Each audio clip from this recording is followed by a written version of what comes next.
Hey there, how are you today? It is a beautiful, crispy, cool autumn afternoon, midday actually, and I'm out for a walk in the woods once again. Now that it's autumn and all these weeks have transpired since I shot a particular video back in the spring talking about choosing a timeline to go down. And now, after all this time has transpired, and I've stood back and watched people making their choices about which timeline into the future, walking into the future timeline, which timeline people are choosing. It is both frustrating and bemusing to me that many people are choosing that timeline that walks into this controlled narrative, pandemic, fear-based,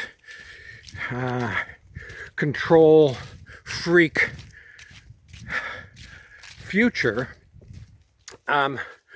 where you are progressively limited in your freedoms and in your personal sovereignty, where you're being told how to behave, where you can behave, how you can behave, with whom you can behave, under what circumstances you can behave, and all of that. How many people are actually choosing that fear-based narrative and walking kind of like even with eyes wide open into that timeline? Boggles my mind, actually.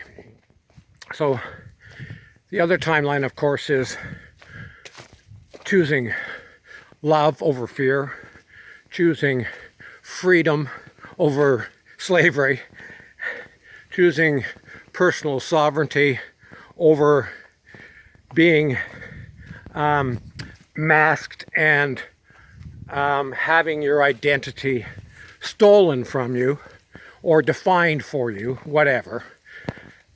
People are making those choices.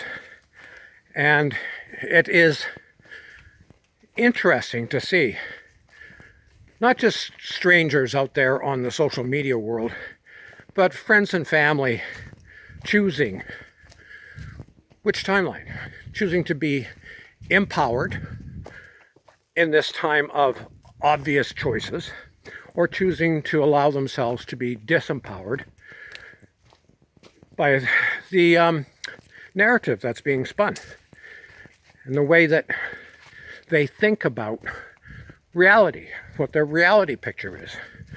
They're fearful about the future, and they're looking for the nanny state to somehow solve things for them by taking away their freedoms, placing them into lockdowns, forcing them into behaving in a certain way, wearing a mask, not socializing, not hugging, not singing, not praying, not doing all those wonderful things that human beings are inclined to do when they feel good about themselves and their place in the universe.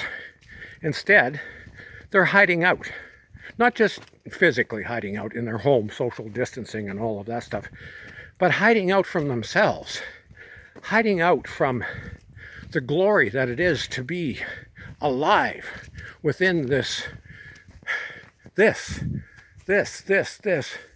beautiful world that we inhabit, hiding out from their freedoms, their choices, their abilities to be joyful, to experience the divine, to be uplifted, to shift not just their own personal narrative, but to shift the whole collective consciousness of humanity by making different choices, by seeing the world in a different way. We should by now have had the opportunity to see clearly what's going on, to see clearly that there are forces out in the world that do not have your best interests at heart, right? To see clearly that there is basically a spiritual war that is taking place, and that you have the opportunity to choose sides.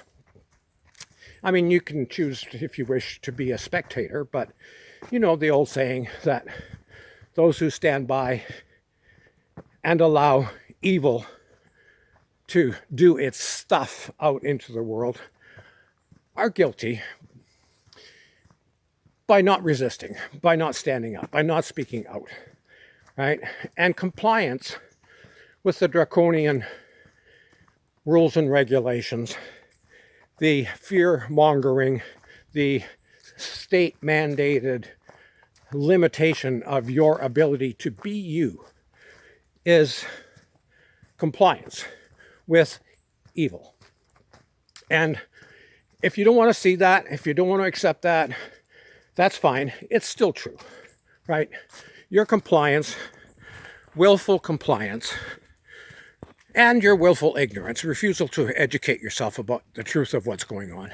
All of this is enabling this timeline of ever greater restrictions to your freedom, limitations to your beingness, and disempowerment to come your way.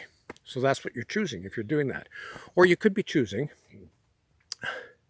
to be empowered, to claim your sovereignty, to say, I am free to think for myself.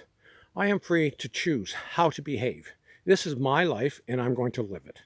And no outside authority has the ability to determine, or the right to determine, how I think, how I feel, and how I behave. They just don't. They don't have that ability. They don't have that right, okay? We are, each of us, capable of being sovereign human beings. In any case, people have made their choices about which timeline to follow.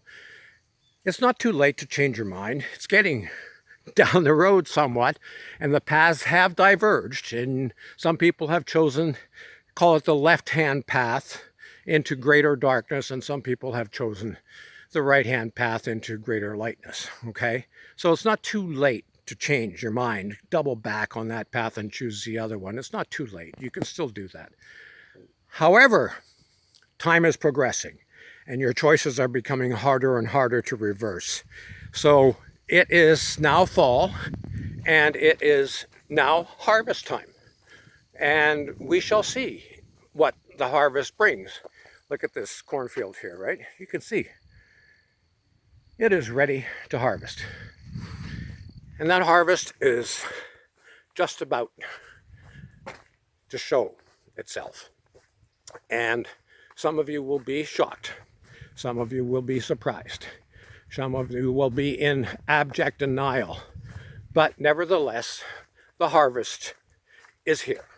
So, have a great day. I hope, I pray, I encourage you, I plead with you to choose the timeline, which is greater freedom, greater personal responsibility, greater personal sovereignty, and an uplifted, shall we say, human spirit, which walks progressively into self-realization, walks progressively into the light of personal awareness, into recognition of our unity with all that is sacred and divine. So, have a great day. Love you dearly. Please choose wisely. Love you all. Thanks.